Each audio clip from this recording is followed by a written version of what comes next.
துலாம் ராசி அன்பர்களுக்கு இந்த பங்குனி மாதம் ஒரு சிறப்பான மாதம்னு சொல்லலாம். ஏன்னு பார்த்தீங்கன்னா, நீங்கள் கேட்ட கடன் எதனா கேட்டிங்கன்னா உடனே கிடச்சிரும். கவர்மெண்ட்டில் சப்போர்ட் எதனா வேணும்னா உடனே கிடச்சிரும். கவர்மெண்ட்டில் டாக்குமெண்டேஷன்ஸ் இல்லை கவர்மெண்ட் வேலைக்காக ஏதாவது ட்ரை பண்ணிகிட்ருக்கீங்க, கவர்மெண்ட் எக்ஸாம்ஸ் எழுத போகிறீங்க, இல்லை போர்டு எக்ஸாம்ஸ் எழுத போகிறீங்கன்னா உங்களுக்கு தான் முதலிடமே அப்படின்னு சொல்லலாம். ஏன்னா எதையும் ஒரு பிளான் பண்ணி செய்யக்கூடியாருன்னு நம்ம துலாம் ராசி அன்பர்கள்னு சொல்லுவோம். ஸோ இந்த துலாம் ராசி அன்பர்கள் பிளான் பண்ணி செய்யக்கூடிய காலகட்டத்திற்கு இந்த கவர்மெண்ட்டும் இயற்கையும் உங்களோட தந்தையும் எல்லாரோட சப்போர்ட்டும் இந்த பங்குனி மாதத்தில் உங்களுக்கு இருக்குது. அதனால் எல்லாத்திலும் சக்ஸஸ் அடையக்கூடிய ஒரு வாய்ப்பாகவும் இருக்குது அப்படின்னு சொல்லலாம்.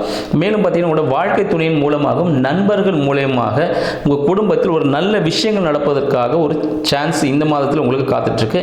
மேலும் உங்களோட வாழ்க்கை துணை மூலமாக ஒரு வருமானம் வருவதற்கான வாய்ப்பு இந்த காலகட்டத்தில் இருக்குன்னு சொல்லலாம். மேலும் குழந்தைகளுக்காக பார்த்துருக்கோம், குழந்தைகளின் உடல்நிலையில் சிறிய உபாதைகள் வருவதற்கான சான்சஸ் இருக்குது. இந்த தோல் நோய் அலர்ஜிகள், புதுசாக வைரஸ் ஃபீவர்கள் வரதுக்கான வாய்ப்புகள் உண்டு. எனவே வெளியெல்லாம் கூட்டு போகாமல் கொஞ்சம் வீட்டில் இருக்க ஃபுட்டு சாப்பிட்டுட்டு கொஞ்சம் ஹெல்த்தியாக இருக்கிறது, உடற்பயிற்சியை மேற்கொள்வது நம்ம துலாம் ராசி என்பதற்கு மிக சிறந்த ஒரு பரிகாரமாக இருக்கும்னு சொல்லலாம். ஹியூஜ் இன்வெஸ்ட்மெண்ட்டை கொஞ்சம் இந்த காலத்தில் கொஞ்சம் பார்த்து பக்குவமாக இன்வெஸ்ட் பண்ணுறது மிக சிறந்த ஒரு வழியினை ஏற்படுத்தும்.